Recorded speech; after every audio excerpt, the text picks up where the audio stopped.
Hey everybody, I am here with Martin, aka Wickerwaka. How's it going, man? That's going great. It's weird to see you say that and me be on the end of it, not just watching a video on YouTube. Yeah, it's kind of funny. I get that way sometimes too. And I was just talking on camera with Chris from Displaced Gamers. I usually watch his videos at the end of the night so I can try to absorb as much of it as I can. And at one point, when I was listening to him answer one of my questions in person, I kind of got one of those weird out of body experiences. Like, am I home in bed sleeping and dreaming this? Is this like one of those weird, like, they told me I did too much acid as a kid, and this is what was going to happen as an adult. But no, no, it was actually him, and for real, in person. So, Yeah, yeah, it's weird. um, so obviously, I'm a fan of your work. The first time I ever really had a direct conversation with you, where we worked together, our friend Risha was basically like, "You should bother Wickerwaka about this." I'm like, "Oh, another here goes another developer that's probably gonna hate my guts for this." But no, you were the opposite. You worked to help me with an HDMI issue, and it was a pleasure working with you. So not only am I a fan of your work, thank you very much for all your help. Oh, thank you very much. I really, um, I don't know, like the Discord servers over the last like year have really kind of brought me a lot of joy just from being able to help out a lot of people, Mm, and meet people like yourself. Like, um, I started watching your like weekly roundups, and that was kind of my first experience with you and your site. Um, so then when you reached out to ask me to help you fix some problem, I was like, oh my god, that's amazing.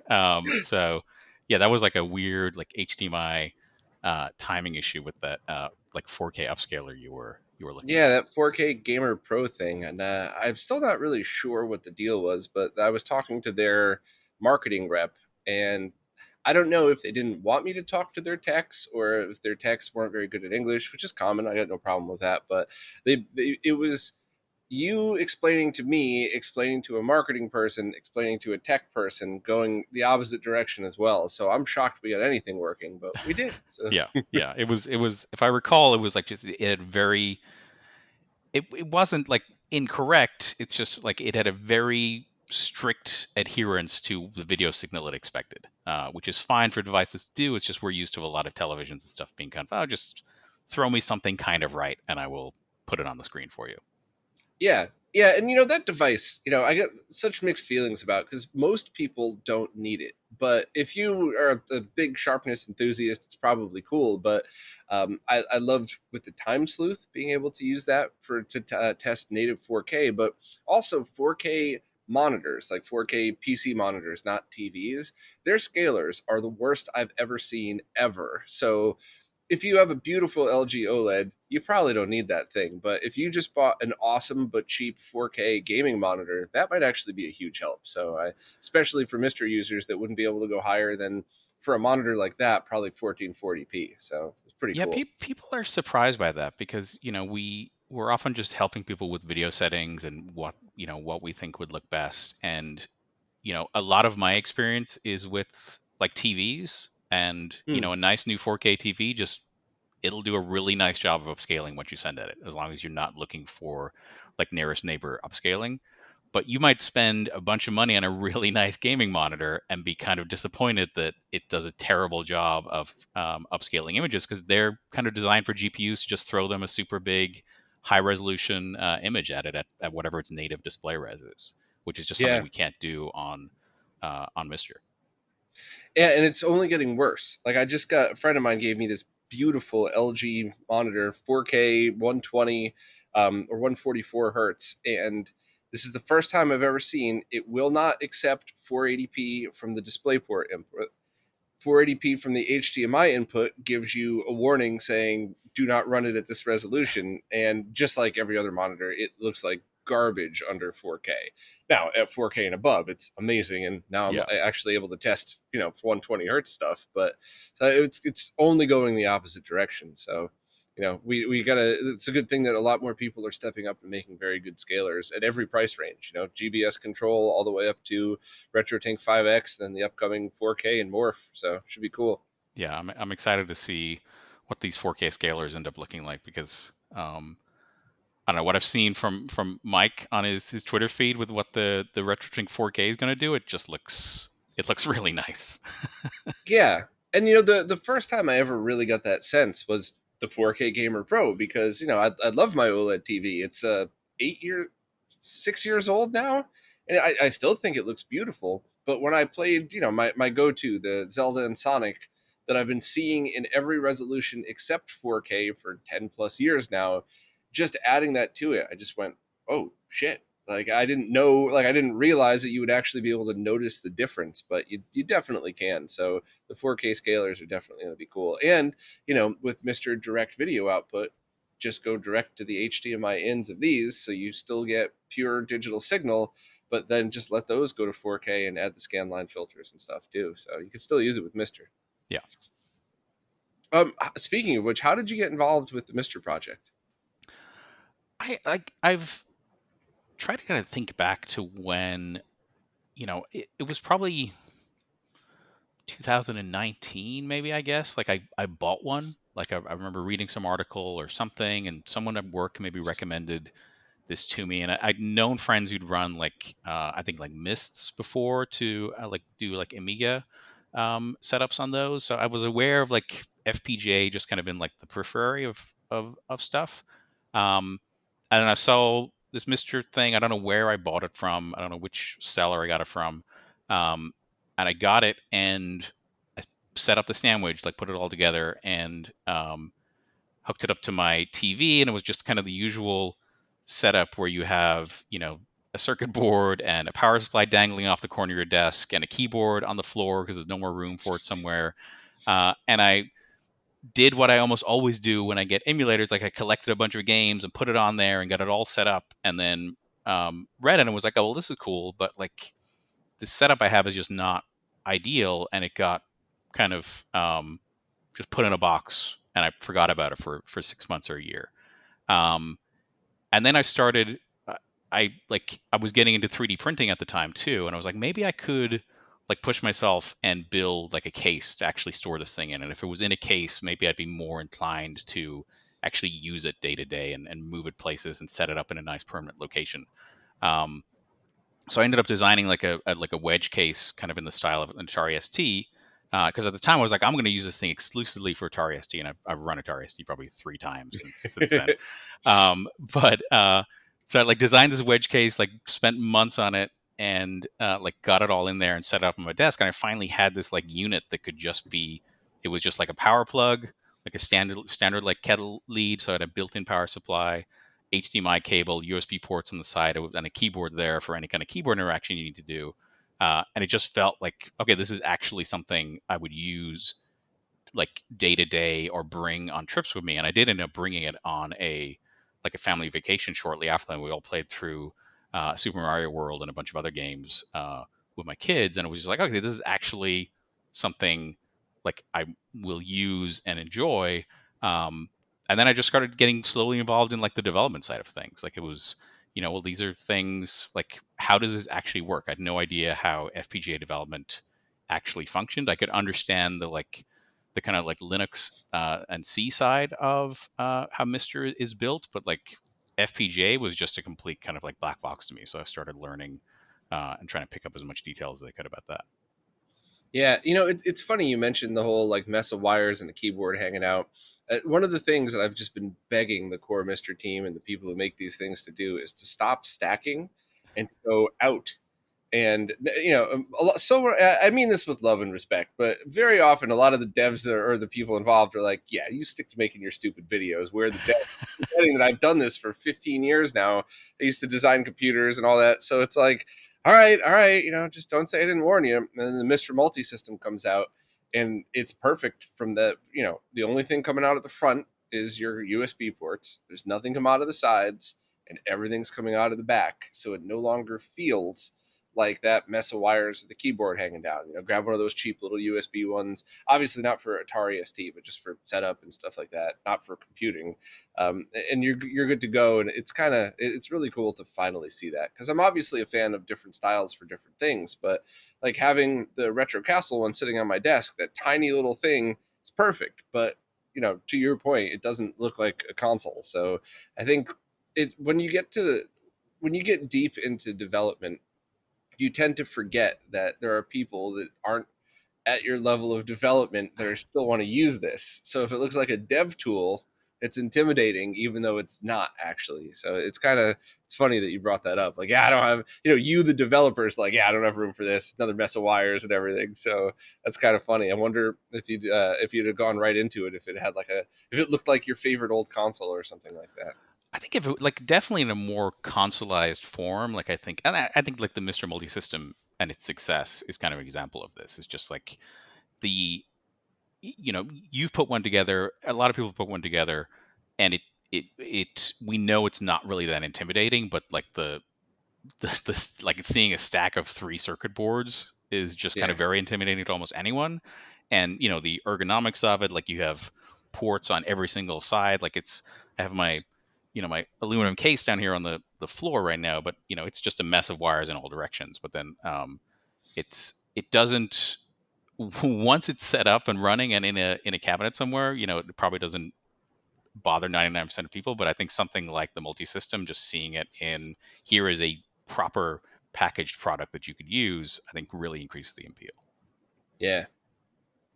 So on the dev side of things, though, you said you haven't really done FPGA development before this. Do you have some kind of technical background? So you didn't just jump right into to the coding for this, right? Yeah, I've been like a software developer for 20 years, so I'm not like completely lost. But like FPGA development is a very different beast than software development. Um, and I kind of like ease myself into it too, because the things I did initially with Mister, I'm trying to think what Yeah, the that was very going to be my next question too. What okay was the? Do you remember the first thing that you did up for it? the very first thing I did was uh, Sultan was working on the shadow mask stuff, and he had made a build with like a set of preset shadow masks. Um, and I was just wondering, like, hey, would it be possible to like read these from a file the same way we read filters and other things from a file? I didn't really realize the Pandora's box I was opening by doing that, but live and learn. And that was kind of like a solvable problem. Like me, someone had done the like most of the FPGA work, and like reading from a file and sending it to the FPGA is largely kind of just like a traditional software development task. um, so I was able to like very easily understand that side of it, and then I could look at the existing FPGA code and work out how I could just get that data in instead of hard coding it. So like that was my first introduction, was like a very kind of like largely software development, a little bit of hardware development. Um, I think the next thing I did after that, like I've done some like bug fixes and stuff in the main system, but kind of the next big task I did after that was working on the adaptive scan lines. Mm. Um, and again, that was kind like that was all mainly done in FPGA code, but it wasn't like replicating a piece of hardware. Like so, it was in a lot of ways I could think of it as a software problem, because I wasn't trying to emulate some existing piece of hardware or even do stuff in like a hardware-esque way. It was kind of like this is all in the scaler, which is not trying to replicate anything. It's just trying to perform some job or solve some problem. Could you Um, talk a little bit about how that works too, the adaptive scan lines, and also from just the programming point of view, how you're able to kind of get into that and make that happen? Again, it was like someone like I think it was yeah, I think it was Sultan again gave me like this is how you would do it. Like this is how you would do adaptive scan lines, and it's basically, um, we use these like polyphase filters to do the upscaling, and kind of in those filters, it's like, hey, here's how the scan lines work. And if you actually look at the filter files, you'll see like they're just lines of numbers, and you'll kind of see that like you'll see the actual scan line pattern in there because the numbers get bigger and smaller as you go down the thing, and that's kind of very roughly how the scan lines are applied. Um, and the way the adaptive scan lines work is, you want brighter areas of the screen to have like thicker areas of color. Basically, I'm not going to take a side on whether scan lines means the black area or the colored area in here. So we're just going to avoid that whole thing. Um, so to get the kind of like adaptive scanline look, you like interpolate between two filters. You can have a filter with big thick color and a filter with a thin line of color, and then based on the actual brightness of the pixel, you pick between those two. and kind of like interpolate between them. So you end up with some scan line width that's between those two extremes. Um, and that was, getting that in, getting that working, learning how to like, write VHDL, which is what the scalar is written in, um, was probably like 2 weeks of my time, I think. Hmm. Um, but then it was a ton of time just trying to like optimize it and get it working so it has a little impact on existing cores. And that's kind of a problem that you have to deal with when you're working in like the Mister framework, is that the stuff you put in there is used by every single core. So if you end up taking away some memory or using logic elements, that's memory and logic elements that a core can't use to do what it needs to do. Um, Yeah, I always try really hard to politely as I can, remind people of that, because people get very excited about features, and rightfully so. Somebody sits at home and they code something, and they release that code for free, and then, well, why is Sorg not allowing this in? Well, it's a lot more complicated than that. It's a domino effect. You don't just add this; you have to kind of see the entire picture. So I always try to be very open about that, because there were a whole bunch of things over the years that were like, well, why wouldn't they just do that? Well, it's a lot harder than just doing that, because then it affects everything as that's part of the system. yeah, and like one of the main parts of the FPGA that gets used by this is the DSP units that do a bunch of multiplication very quickly for you. Um, and they're not used all that much by most cores, because it's not really hardware that existed on like 8-bit and 16-bit systems in a large quantity. Um, but it was being used a lot by the PlayStation core that was being in development at that time. So it was like we didn't know how much PlayStation was going to need, and we didn't want to get in a situation where we couldn't support PlayStation because of some additional complexity that had been added to the framework. And I think PlayStation is basically at 100% usage on the DSP resources that are in the FPGA, and I think Saturn Core is probably pretty similar. So like Robert was still trying to work out whether he could actually fit PlayStation while I'm wasting resources on this feature. So I spent a lot of time just trying to get it as optimal as possible as far as resource usage is concerned, to have as little impact on the core. So I think it was 3 DSP units was kind of the net change at the end of the day, which there's 112 on the FPGA. So um, I think it's a reasonable compromise, but you know, it's always still just kind of a game of like what what can we afford and what are we willing to sacrifice for those things. Yeah, it makes sense. And you were about to talk about what you were starting to move on after the adaptive scan lines, but I definitely wanted to take a moment to just talk about that. So sorry for interrupting. So after like, I'm trying to think what things I've done. Um, like I've done some video scaling changes. I've um, like the recent thing that went in was kind of the V scale modes, which allow it to pick a video mode based on the core's video mode.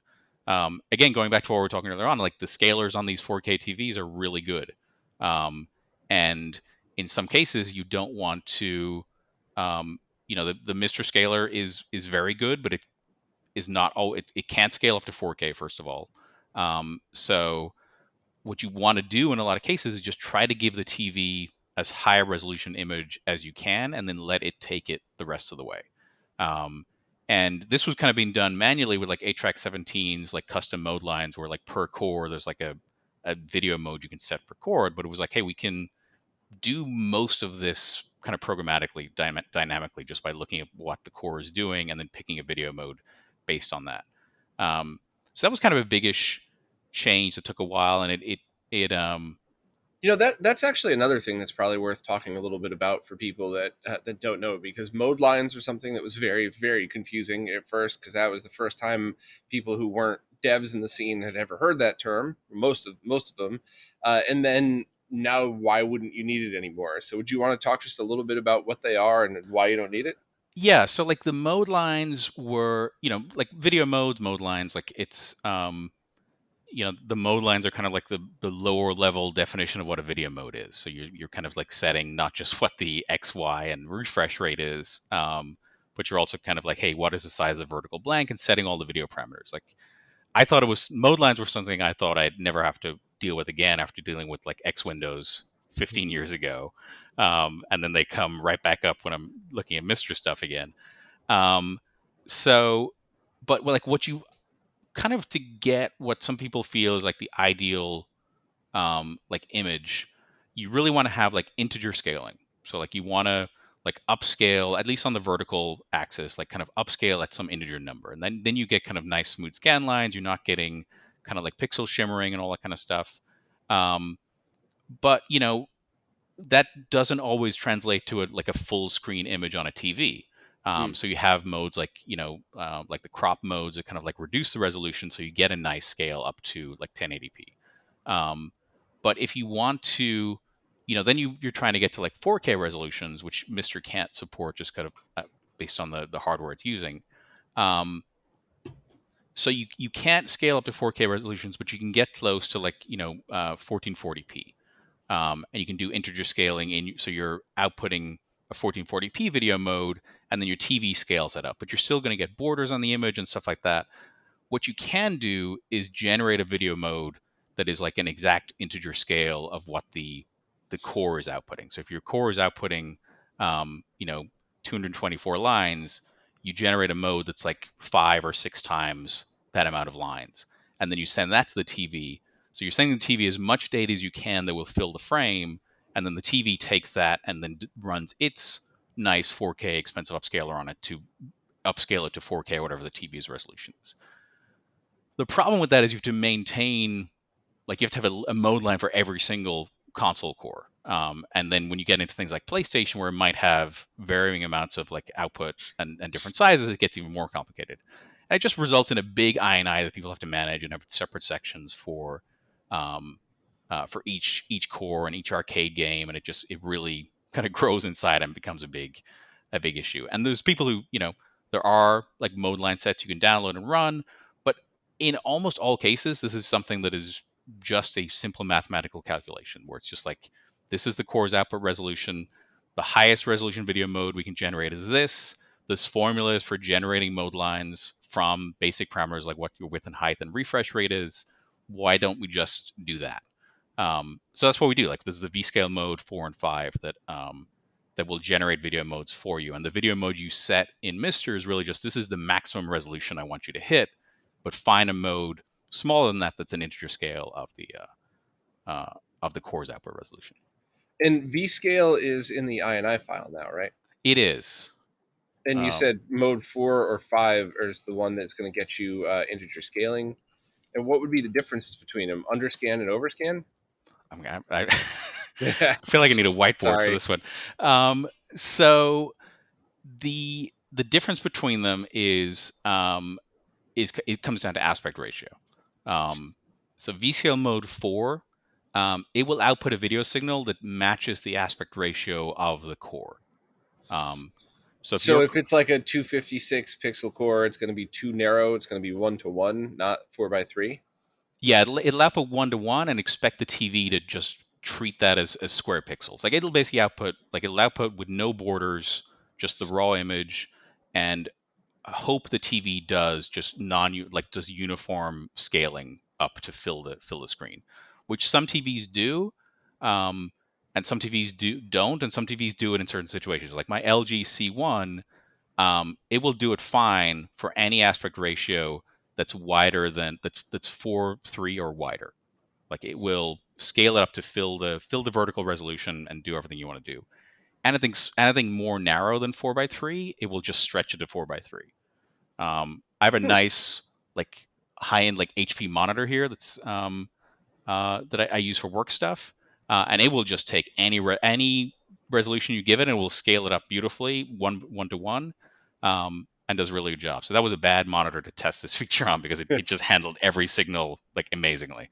Um, so what VSCO mode 5 does, and I wish these things had names, not just numbers, because it gets very confusing. We can talk about just ionize in general. Um, what 5 does is it will maintain the aspect ratio of the resolution you give it. So if you tell it you're outputting um, like a 16 by 9 image, like if your mode is 1080p, basically 16 by 9, the video signal it will send to the monitor will always be 16 by 9, and it will just kind of reduce the vertical height and reduce the width to maintain that 16 by 9 aspect ratio. So it's more compatible with a wider range of displays, especially with CRTs. Like, you really don't want to be sending a CRT like a bunch of weird aspect ratios. Like, you really just want to be sending it like four by three almost all the time. So it'll basically add borders on the left and right of the image to to maintain the aspect ratio. The place you run into problems with that is cores that have wide aspect ratios. If you're trying to do like 1440p, that's like a 4 by 3 resolution, and then you try to run GameCube on it, like, it can't fit that 3 by 2 aspect ratio into a 4 by 3 aspect ratio image without adding Hmm. borders on the top and bottom, which then you're not getting your vertical scaling. Okay, that's pretty cool. Out of curiosity, have you seen Greg's LCD CRT kits, the little 9-inch tablet screen things? Yes. Uh, the first time, this was another thing that I didn't realize I would be able to see a difference, especially on a 9-inch screen. But hooking Mister up to it using my normal integer scale settings, it looked great. But then when I ran the custom line to make it do an exact, I think it was 7 by 8 or 8 by 7, whatever it was. So it's an exact integer scale of both sides to fill that screen. There was actually a difference, like just at normal viewing distance. Well, I mean, it's a 9-inch screen, so you're not keeping it much farther than the end of your arm, but still at a normal viewing distance, I just went, oh shit, I didn't like, I did not expect to see the difference for that. So if you're in 1536p mode, I guess set V scale to 4, and then just everything will be 8 by 7 integer scaled into it. Hopefully, like but like the problem with these settings, and like I feel like I'm kind of just guilty Actually, of. hold on. Before I get eaten up in the comments, anything that's a 256 wide pixel resolution, not 320. So sorry, had to. So Yeah. SNES, TurboGrafx, NES, Master System, a couple of random modes of others. But yeah, sorry, not I, every resolution. I love how precise you are. I feel like if you didn't add qualifications to almost every statement you make, like your videos would be about 15 minutes long, because you're constantly. And I understand why you do it, because Yeah, people will jump on you for these things. But I just love when you go into like you know it's this mode, but if you have personal preferences, that's fine too. Blah blah blah. You're always so cautious. I enjoy listening to you talk about these kind of things. thank you. Yeah, 75% of it is just so that beginners feel like we're not running while they're walking. Like, no, come with us. We're all in this together. And 25% of it is just because I'm sick and tired of that one douchebag that's like, actually, it's only for 256. But yeah, fuck off. So, yeah. Yeah. Um, Sorry, continue. what were we talking about? I don't remember now. With the going into the 1536p panel and how the aspect ratio was super sharp, or the 4 by 7 scaling for that, and then you started to talk about the next thing, and I Yeah, interrupted. it's like, I think this is a cool option to have. But I also think it's like, you know, people feel like they have to find the perfect video setting. And when you start getting into stuff like this, where it's like, hey, and often it's going to depend on what the display does with the data you send it. Like, it's out of Mister's control kind of after that point. Um, it can just create a lot of kind of like confusion, and there's not necessarily good answers for like, this is what you should do. Oh, Like, you're 100% right. And yeah, not only is everybody's setup different, the exact panel that they're using, how far away they are, how high up they are, and changing your angle, how good your eyes are, what console that you're emulating, all of those things make a difference. And it's so easy to just spend 3 4 hours digging it in, and you get like a 3% difference. yeah, So it's that's why I try to concentrate on the things that are wow moments, where it's like, oh shit, that was worth my time for once, not just banging my head against the wall to see how many little differences I could make. So for most people, just set it and forget it until you really have the time to figure if it's even important to you to go to your panel for your setup. yeah. And that's often our advice to people on the Discord is like, like, just play some games. And if you, because it's super easy to be like, oh, these scan lines look uneven, and it's like, yes, those scan lines look uneven in Mario Brothers on this particular screen with this super white background. And if you're looking for uneven scan lines, you'll find them here, there, and everywhere.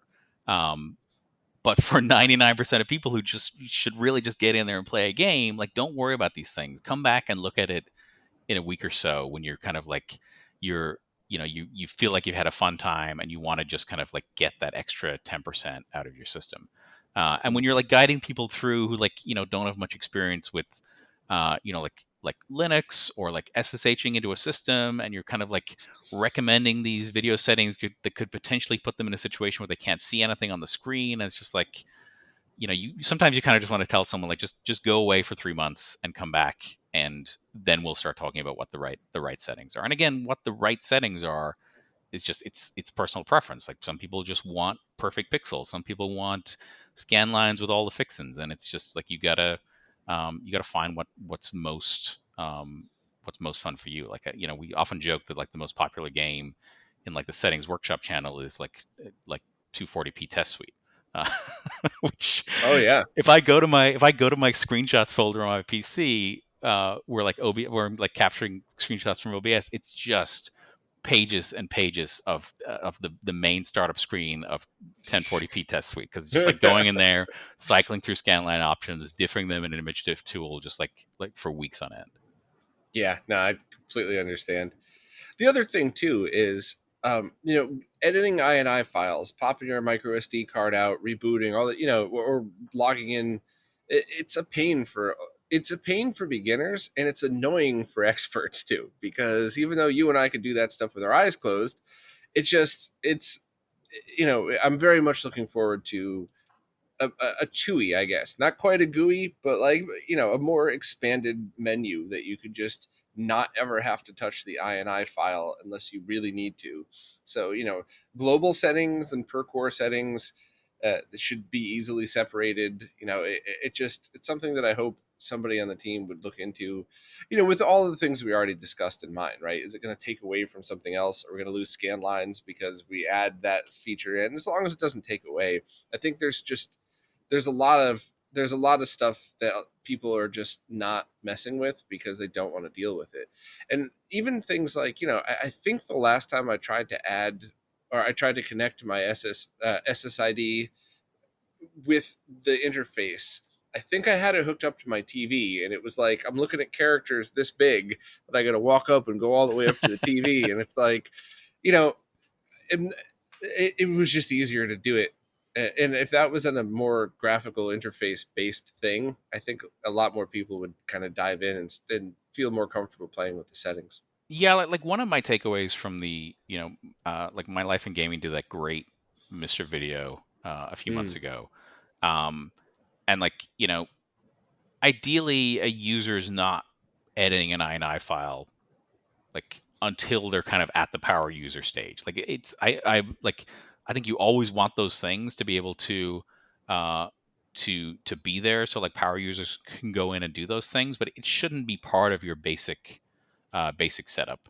And there's been some work done over the last few months to kind of improve that situation. Like there's automatic video mode detection and stuff like mm, that too now. So like that first user experience, like in most cases, they're going to get like a 1080p image if they have a 1080p monitor hooked up. Like the first step isn't to go in and change the video mode from 720p to something right. higher res. But there's still um, a lot of times people just have to fall back to the ini file.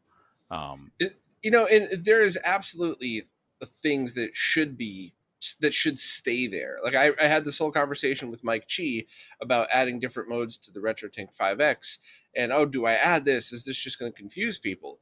Bury it. Make it hard to find in the menu. Power users will refer to your website, and people who shouldn't be messing with it won't find it. So it's perfect. I say shouldn't be messing with it with respect. Anybody could mess with it once they get a feel for things. But like, if you're a beginner and you just want to set your resolution, you shouldn't be cluttered with all of that extra stuff. So Mike hit it, and it ended up perfect. Hmm. And it's in a situation like this with INI files, that's the best scenario, because if you could figure out how to do that, then you're probably already could figure out what you're doing, or learn how to just copy paste and back up your ini file, so if you screw something up, there you go, you're right back where you started. So Yeah, yeah. Like I know we're always in trouble on Discord when someone asks for help and you ask them to share their INI and they send you a photograph of their computer screen with the INI on it. And you're like, oh, this is gonna be a long yeah, afternoon. yeah, Is the status screen still the same? Because that was one of the things that I have not had a chance to test VSync, because this monitor does G-Sync and VSync, and that's a new feature that I was pretty excited about. I haven't had a chance to look into it yet, but how would you know that VSync is on in Mister once you've booted a core? You don't really like it's you can rely on the monitor to tell you like whether it's in VRR mode or not. But things like those VSync settings, which are in some ways kind of fundamental to the appeal of Mister, like Yeah, thank you. I meant variable refresh rate. yeah, Sorry, I was appreciate the correction. Yeah. like yeah, like just finding some of that stuff is does require you to go into those INIs, and like people want they have their nice LG, they want their VRR mode, they want to have all these settings enabled, and like the INI is where they have to go right now for that. And there's a lot of reasons why that's the case. Like you Mm, can look at like the Mr. UI is simplistic, and it's simplistic for very good reasons. Again, like a more complicated UI eats into resources that the cores need for other things. Um, navigating complex UIs with controllers and on like it has to work on a CRT screen. Like there's a bunch of reasons for why you don't necessarily want all of these options in the UI. Um, but there is kind of existing tools like there's like the INI editor script, which is also not that great. We good at like I know some people are working on some updates to that and some alternative tools just kind of make getting in there and making these common changes a lot easier to do and avoid people having to fall back to a text editor, which I think would be a great place to be in. yeah, and I think the simplicity and the beauty of a good GUI is always underrated, because it's one of those things where if you get it, if you nail it, it's thankless, because it's perfect, so no one even thinks to say, "Hey, this is great." If you go like the only thing I like about the Poly Mega is I thought that one was really good. I liked the product a heck of a lot more when it was half the price and when it was supposedly shipping, but that went above and beyond. But I still don't think you need that. I just something that flows really nicely, but it's still really really hard to accomplish. And I could understand why people don't want to have to deal with that, because then getting into organization, it's like structuring out a website, right? It's almost the same thing in that how do you decide what's the easiest flow, and everybody's got a different opinion, so it's really hard to get it right. So certainly it's not something I would have expected right out the gates, but hopefully people are working on it and have some good ideas. Yeah, for sure. So after working on the video mode stuff, you started working on your own course, right? I did. I I didn't think it was something I would ever do. Um, it's very intimidating, in my opinion, to start off with this idea of like implementing a core. Um, and there's like there's already so many great cores out there Hmm. that it's easy to look and kind of feel like it's almost all done. Like there's very few kind of like systems I would have experience with that I would be kind of qualified to build a core of. Um, but the I can't remember who someone suggested like like the IRM like M72 like specifically like R type as something that doesn't exist and something that would be possible to do. Um, there were like schematics available for it online, which was like a huge help, honestly. Um, and most importantly is a guy named Electron Ash had done some like legwork on just getting, basically just getting like the CPU running in Verilator, which is kind of like a simulator framework, and just getting to the point where at least you could like look at video memory and see that it was drawing like the ROM OK, RAM OK screen. So you had a bunch of code there, and I was like, okay, well, like personal projects, it's often you know like it's extremely difficult to kind of just sit yourself down and stare at a blank document or sheet of paper or empty like 3D modeling tool or whatever and be like, okay, I'm going to start doing this thing now and commit to weeks and months of getting this thing done. Um, so like having someone who'd already kind of done a little bit of legwork, and like you weren't just spending um, weeks and months just staring at a black screen, kind of helped give me the motivation um, to start looking at it in more detail. So I think without Ash, like none of this would actually exist in the first place, at least from Hmm. me. Um, and yeah, it just kind of like it's once you kind of get going on it, it just kind of snowballs. Where it's like, as long as each day you kind of can sit down and get a little bit further and make a little bit more progress, it doesn't seem like as daunting a task. And when did I start this? I think I started this in probably about 3 months ago. Um, and it seemed basically impossible when I started. Um, and I just kind of, I never assumed that I would actually get the core to a point where it would be released. I assumed I would, how so many personal projects go, I would get to a point where I could convince myself that if I dedicated myself to finishing this, I would finish it, but I'll never finish it. It'll just be like, there I go. It kind of works. Look, you can see sprites moving around. You can see backgrounds. I'm not going to spend any more time on it. But I did spend time on it. It is released. It's running all of the M72 games and some of the M84 games, and people are really happy with it, which like is it's easily the most rewarding personal project I've done, probably maybe in my lifetime, I would say. Oh, Um, that's awesome to hear. I mean, that's a pretty monumental task. 3 months getting that stuff out and then getting all the games working on it. So that is pretty awesome. it was borderline obsessive. Like, like I don't know even know if it was healthy, because it was just you know I would wake up in the morning and stare at schematics, stare at source code, look at like signal tap output. It would be the first thing I think of in the morning and the last thing I think about at night.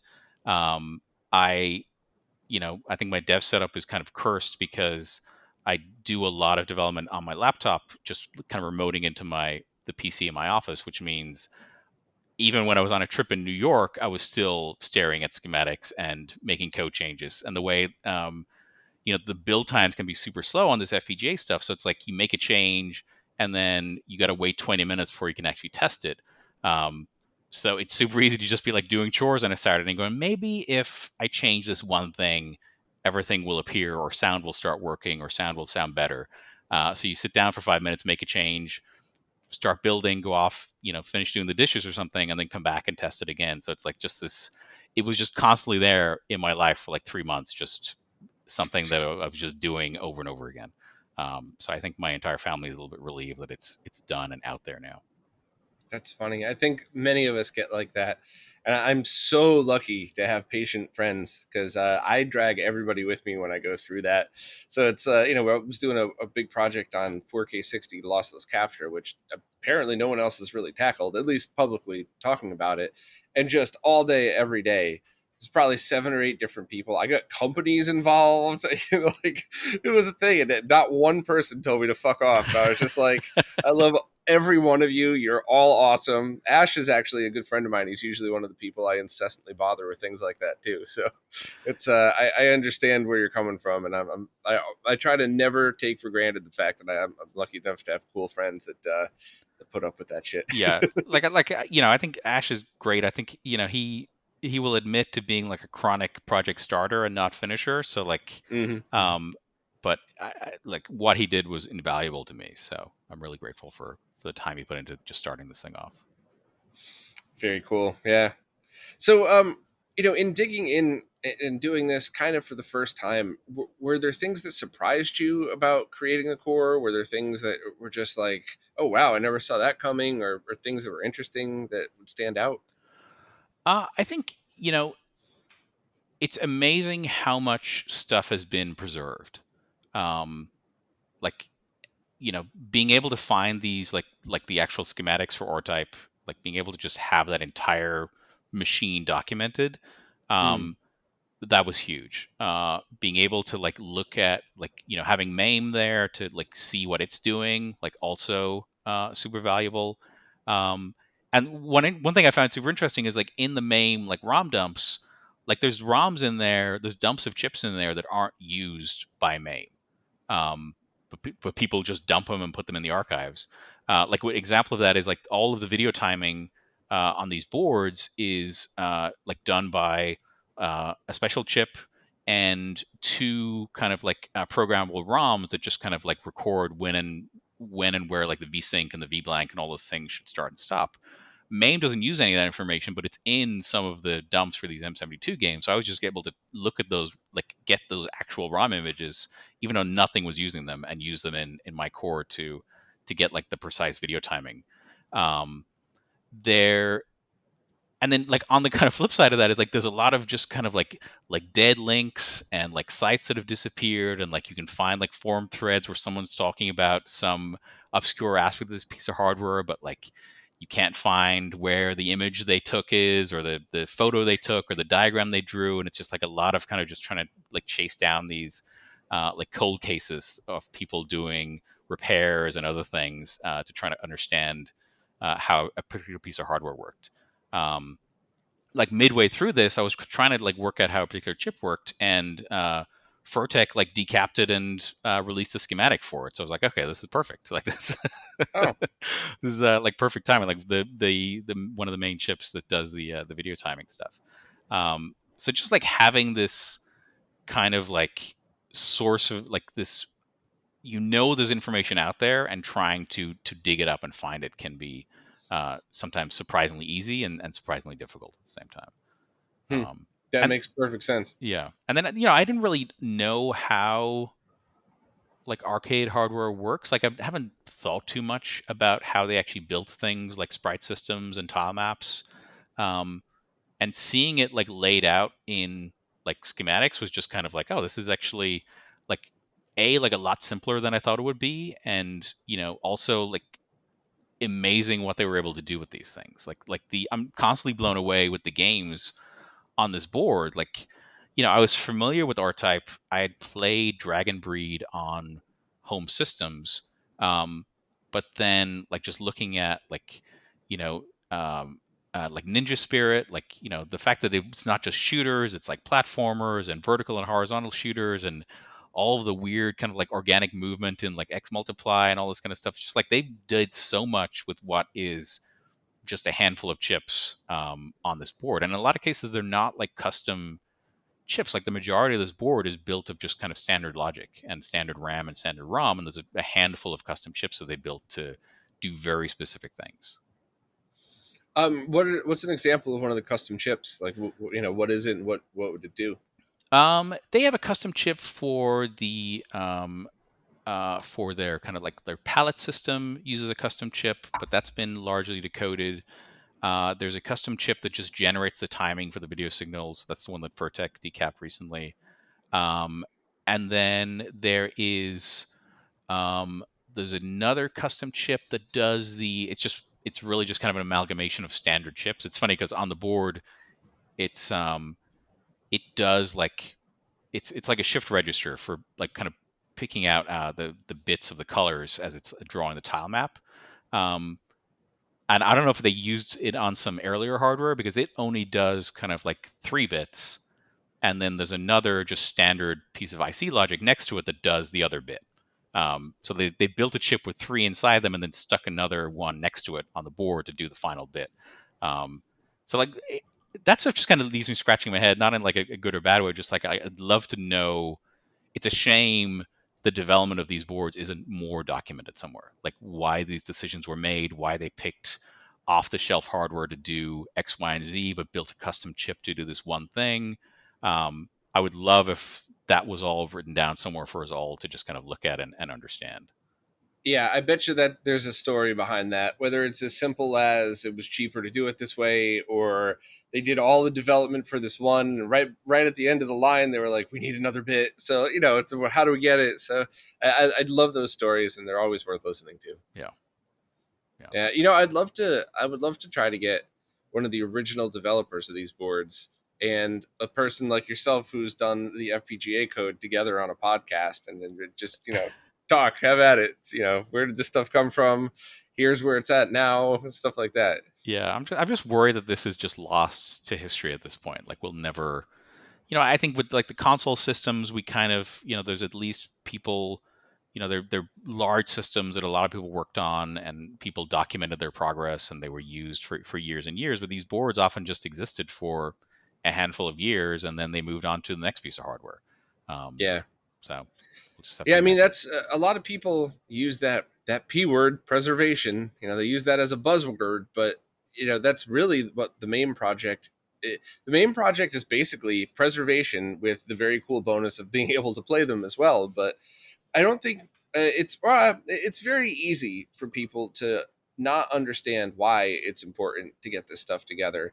But once you're in it and you're a nerd and you're doing modern day nerd things for your job, and you run into a situation like this, what if there was a story on why they used those two chips that completely applied to what you're doing, even though it's could be totally software related? It's, oh, that's right. To save money, I could just supplement this with that, and sometimes looking behind is kind of the best way to look forward, which is cheesy as fuck to say, but it is it's just very accurate. I have, in all honesty, like the MAME kind of preservation thing, I always kind of thought it was like bullshit. Like I just MAME to me was just a thing you use to play arcade games. Like Hmm. it's been around for I don't know how many years. I've always just, it's just what you use to play arcade games on.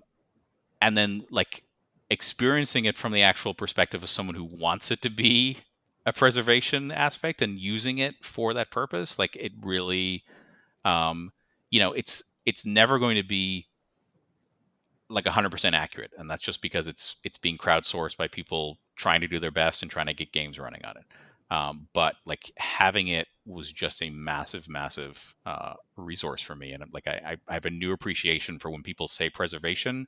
It doesn't just mean downloading a ROM collection from archive.org. There's actually more to it than that. Yeah, absolutely. I mean, sometimes it does, but Yeah. there's a lot more to it than that. So, yeah, 100%.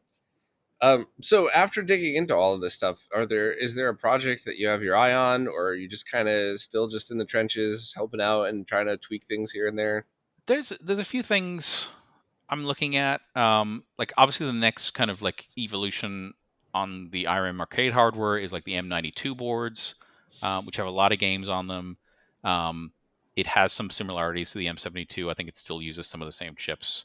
I did like make a new project last night with just renaming everything that mentioned M72 to M92. So that's like maybe 50% of the work done at this point. Um, and it's kind of interesting to look at that hardware from a perspective, like 'cause, I know they're going to be reusing some of the same ideas and same techniques, even if they're using different like chips and different kind of like ways things function. Um, so like it's already like I can look at it and see all the things that are similar. But I think it's still a long road if I do keep pushing on that to actually get some games running on that hardware. Especially the sound side of things is a lot more complex and would require a lot of work. So I think maybe I'll have some things moving around on screen in a short amount of time, but whether I get to the sound is going to be another question. And then the things on like just Mister itself that I'm looking at too. Like I want to. There's been a lot of like the kind of RetroTink and Pixel FX HDR stuff. I've been kind of like Hmm. experimenting with is that possible to do natively in Mister, and it kind of brings up some questions on like basic video adjustments inside of Mister and how that could work. Um, Kind of on our discussion on like INI files. Like one issue we have with INI files right now is it's really easy for people to mess them up, and there's no feedback on when they've screwed them up. Like a, a large amount of like the weekly problems we deal with on the Discord is just someone fat fingered or mistyped or thought a value was in range when it was out of range in the INI, and it just the only feedback is, hey, the video doesn't look right. So I'm working right now on adding some like actual like on-screen errors when you have like messed up INI settings in Mister. Um, That's helpful. yeah, because the only alternative is like, oh well, SSH in and kill the Mister process and then run it, and you get TTY output that will tell you that the where these fields are, and that's obviously a complex process for a lot of people. Um, I want to optimize the adaptive scanline stuff a little bit more. It does impact like the building of the more complex cores. So getting that a little better behaved would be nice. And like I don't know. It's not my project. Like I don't control the direction of Mister, but like those things we talked about with like better usability, like I'm always looking for options to improve on that. Like I would like the first time user experience to be better. I would like the most common things that people want to do to be easier for them to do, whether that's part of Mister itself or some like utility that lives alongside it. I don't know, but it's something I'm always interested in. Yeah, that's awesome. I mean, I'm obviously such a massive fan of the project, but it's kind of always been my job for every job I've had, basically, that like I look at what is here, but I also have to look at what could go wrong and where it could go elsewhere. And I think, unfortunately, some people get very frustrated with me because they interpret that as like, oh, so the 3 months I just spent on R type isn't good enough. Now you want this too, and I never mean it that way. I just doing product development and especially always having to be customer facing or whatever else I was doing, it just I always have to look at the bigger picture of things. So I'm such a massive fan of the project, but I'm extra critical of some aspects just because of how much I love it and how I know that with a lot of work it could evolve into something even better. But Yeah. I think everybody's done an amazing job contributing.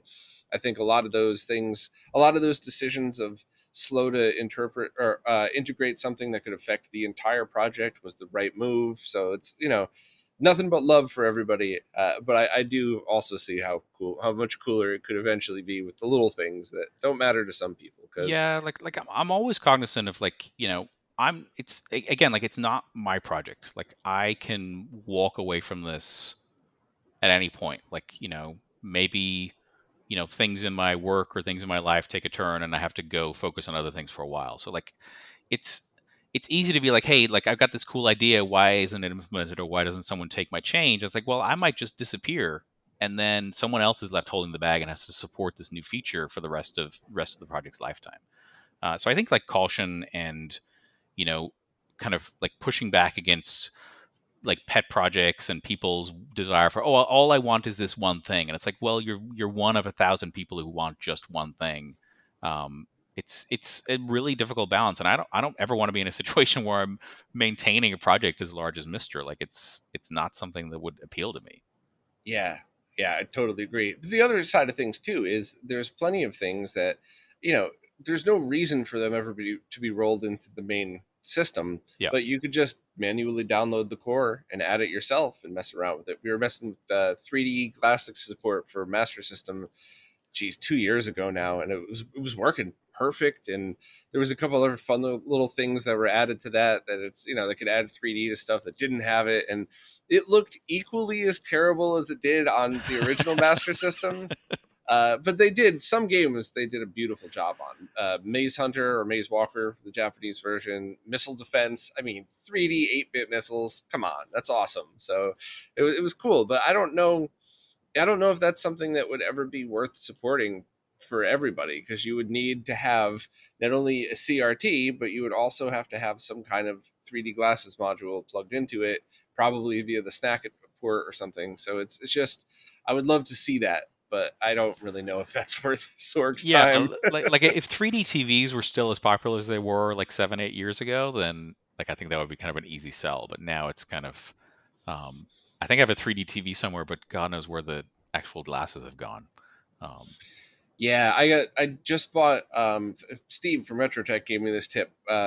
Lowe's, the like Home Depot, Lowe's has these cardboard boxes that are meant to ship pictures or TVs in, moving boxes, not shipping boxes. So I got a couple of those to put some of my flat panels in so I could stick them in a closet without worrying about them getting covered in spiders. But one of them is a 3D plasma, and my projector here is 3D as well. And it just, with the right content, it's awesome. With the wrong content, it's useless and it'll give you a headache. yeah, But I mean, it's kind of like Virtual Boy, right?